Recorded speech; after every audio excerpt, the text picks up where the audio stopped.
Bismillahirrahmanirrahim.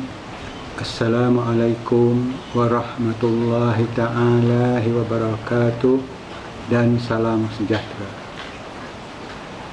Apa khabar semua? Diharap semuanya sihat dan duduk-duduklah di rumah. Okey, untuk hari ini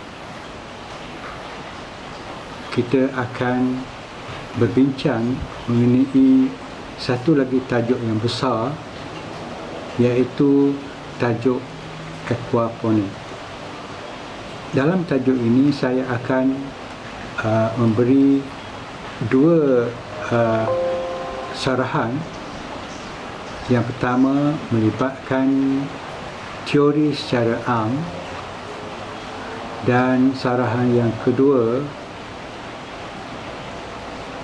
melibatkan apa yang telah kami lakukan semasa saya menjadi pengarah Aquatrop, di mana kami telah melakukan projek aquaponik, penyelidikan aquaponik, dan kita apply kepada masyarakat di kampung Telaga Batin, iaitu kampung yang tidak jauh daripada kampus kita,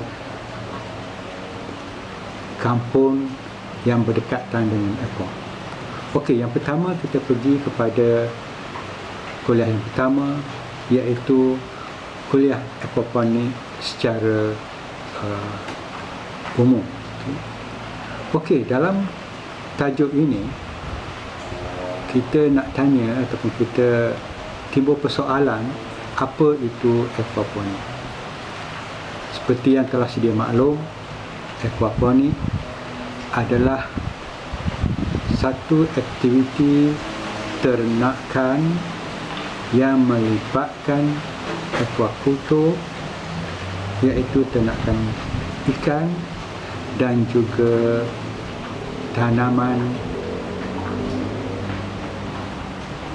yang ditanam di dalam air. Dan secara teorinya, dalam aktiviti ini, air kekotoran daripada aktiviti ternakan ikan akan dialihkan atau dipam ke dalam kepada tumbuhan, dan tumbuhan ini akan mendapat nutrien yang diperlukan daripada air kekotoran ternakan ikan ini, hasil daripada penyerapan dan penapisan bahan nutrien ini oleh tumbuhan. Air tersebut akan menjadi bersih, dan air yang bersih akan dialihkan semula ke dalam kolam. Dan ini adalah merupakan satu sistem pusingan, dan dalam sistem ini ia sangat menjimatkan air. Jadi bagaimana sistem ini bekerja?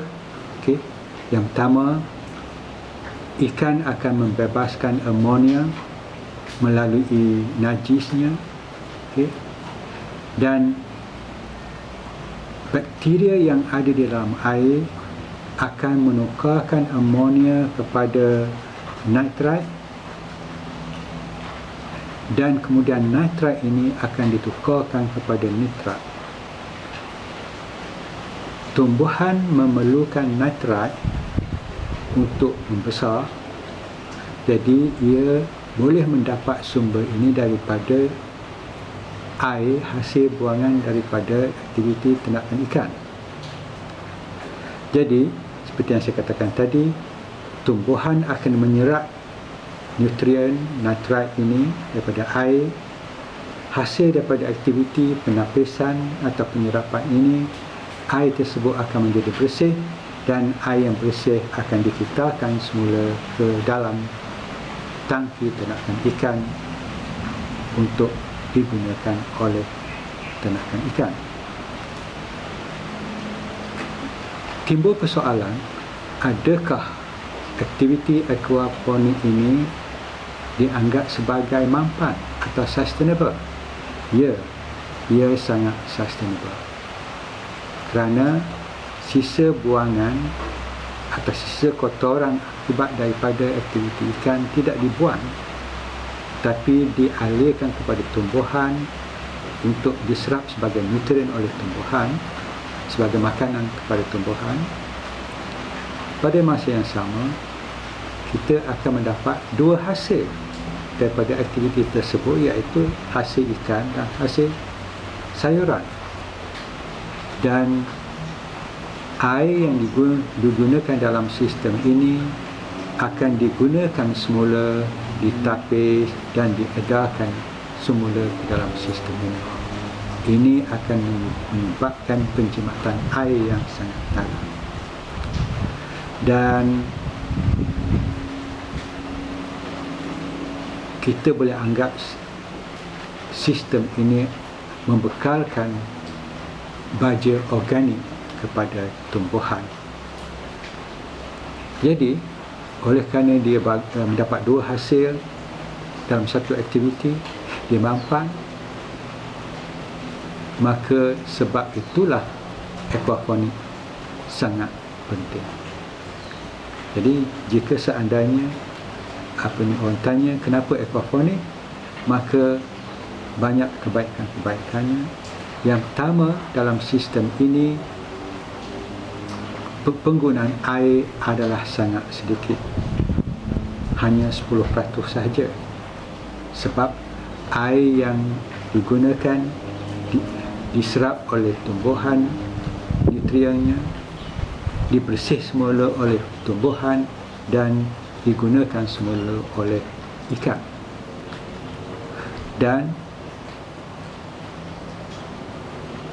tumbuhan tadi dia mendapat nutrien daripada kekotoran air ikan.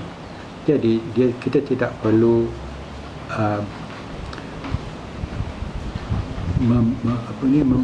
membeli baja untuk pembesaran tumbuhan. Dan juga oleh kerana aktiviti tanaman sayuran ini menggunakan air, maka tidak akan berlaku sumber penyakit daripada tanah. Kita tak perlu membuang rumput-rumput atau tumbuhan yang merosakkan tumbuhan yang kita tanam. Dan juga dalam aktiviti ini kita dapat melakukan ternakan ikan dalam kadar kepadatan yang tinggi. Apabila kita melakukan kadar kepadatan yang tinggi, maka kita akan mendapat hasil yang banyak, hasil ikan yang banyak. Dan juga kita dapat menghasilkan hasil yang banyak daripada tanaman tumbuhan. Dan juga dalam aquaponik ini tidak ada pembaziran, di mana dalam aquaponik kesemua sisa-sisa digunakan. Jadi kita dapat jimat kos, tidak perlu membeli racun serangga. Dan juga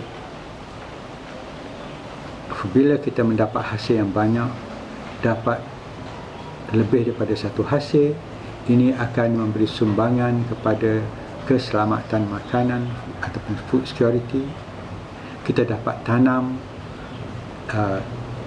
makanan kita sendiri sepanjang tahun dan boleh dilakukan di kawasan yang tertutup. Dan juga kita boleh lakukan aktiviti ini walaupun dalam keadaan apa sekalipun, sama ada hujan atau kemarau, atau jika kita menghadapi masalah kualiti tanah, tapi kita masih boleh lagi melakukan aktiviti ini. Dan seperti yang saya katakan tadi, ternakan ikan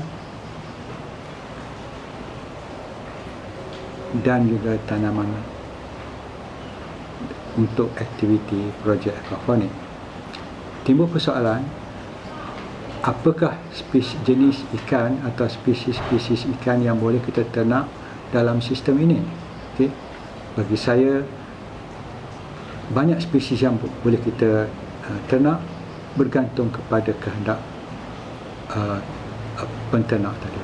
Sama ada ikan hiasan, ikan keli, ikan patin, ikan tilapia, ikan kap, ikan koi, dan hatta kita boleh ternak ikan udang air tawar ataupun udang galau. Untuk tumbuhan pula, kita boleh tanam pelbagai jenis tumbuhan, sama ada sayur-sayuran seperti salad, bayam, kangkung, timun dan sebagainya. Kita boleh tanam tumbuhan herba seperti wheatgrass, lemongrass, parsley dan sebagainya. Dan jika kita mahu, kita juga boleh tanam tumbuhan yang boleh menghasilkan buah seperti strawberry, tomato, watermelon dan sebagainya. So, itu adalah mengenai saran yang pertama. Sekian, terima kasih.